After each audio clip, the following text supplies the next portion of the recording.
দুজনেই এখন সেম 14 পয়েন্টে দাঁড়িয়ে রয়েছে। এই রাউন্ডের শেষ পর্যায়ে 1 পয়েন্ট ছিনিয়ে নিয়ে কে এক কদম আগে এগিয়ে যায় এখন সেটাই দেখা।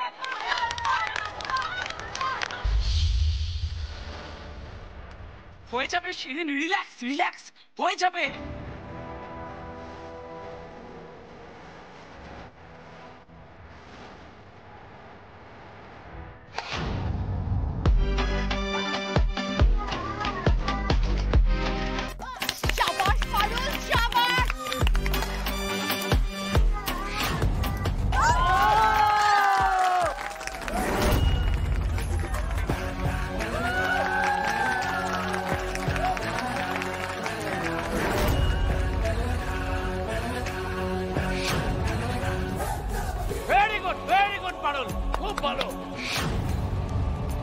Well played, Parul. Well played.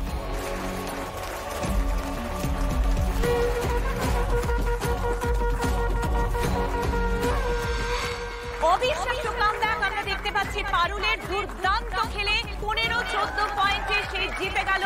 এর আগে আমরা দেখলাম রায়ানের এক দুর্ধর্ষ দুরন্ত কামব্যাক এবং এই রাউন্ডে আমরা দেখলাম the wonder girl, the dark horse, the Parul Chakraborty অসাধারণ comeback.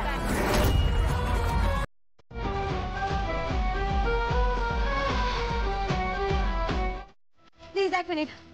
I have to say something. Shirin আবার কি বলতে চায়? হ্যাঁ, নিশ্চয়ই কোনো নতুন আইডিয়া বের করেছে।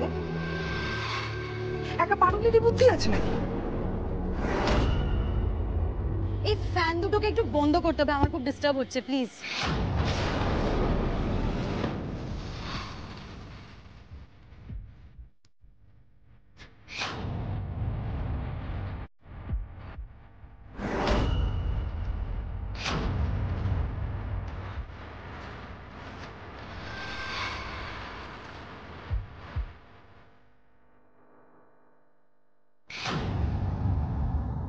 ধরে ফেলেছিস তবে শিরিনকে? আরে কষ্ট হচ্ছে না? না রে, ভালোই হয়েছে। এতক্ষণ তো তুই অ্যাডভান্টেজ নিয়ে লইছিলিস। এবার লড়াই হবে সমানে সমানে।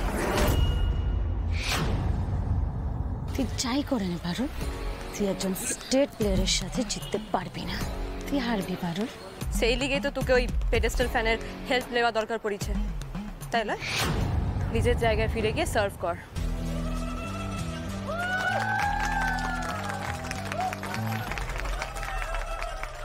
শুরু হচ্ছে আমাদের সেমিফাইনাল ম্যাচের last round, the decider round.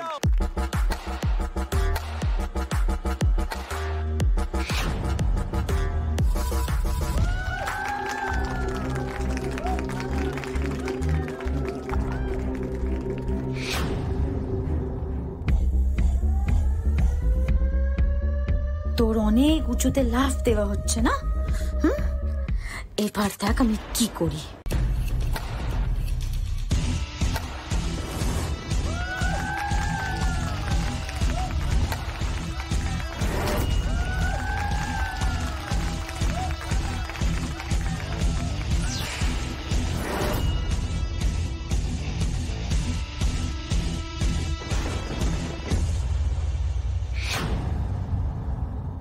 Shirin তো এটা ডাবল শট ট্রিক খেলছে মনে হয়। পারুল এবার আর পারবে না। না,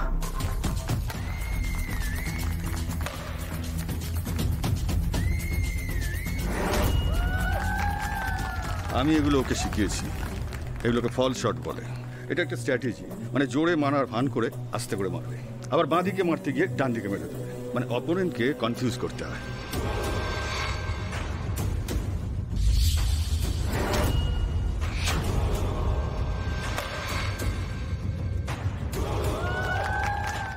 সে যে এক্সপেরিয়েন্স সেটা কিন্তু তার ফর্ম দেখে আমরা স্পষ্ট বুঝতে পারছি। সেকেন্ড সেটে কিন্তু শিরিনকে যথেষ্ট বেগ পেতে হয়েছিল, কিন্তু এই মুহূর্তে আমরা দেখছি যে শিরিন গোটা ব্যাডমিন্টন কোর্টে কিন্তু প্রতিপক্ষকে নিয়ে একেবারে ছেলে খেলা করছে এবং হাসতে হাসতে নিজের জয় সুনিশ্চিত করছে।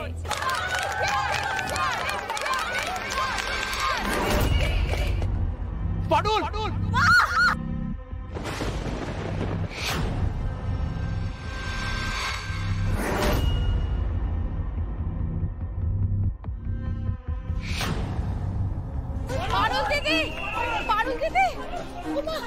পারুল দিদি, আরে ধর ধর ধর, ওঠো ওঠো, আস্তে আস্তে আস্তে, আরে পাটা পাটা, আস্তে দূর, আস্তে আস্তে আস্তে, ভালো করে ধর মা।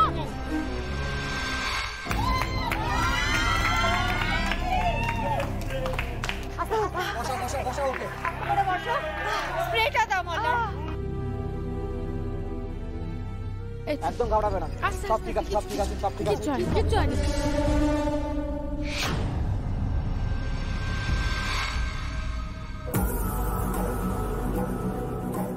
হ্যালো, ও হ্যাঁ হ্যাঁ ঠিক আছে, যাচ্ছি।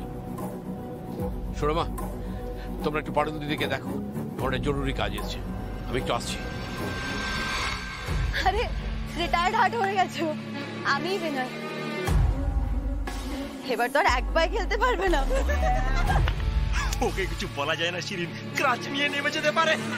নামুক নামুক, ক্রাচ কোন হাতে ধরবে আর র্যাকেট কোন হাতে ভেবেই কুল পাবে না। Stop it Shirin, stop it guys. কি হচ্ছে নাকি শুধু তো? হোয়াটস রং উইথ ইউ? পারুল আমাদের অপোনেন্ট মানছি, বাট এইভাবে কাউকে বুলি করে is not a sporting spirit guys, come on. ওর প্রতি আমার কোনো সিম্পথি নেই, তোদেরকেও বলছে না কোনো সিম্পথি দেখাতে, but at least show some manners guys.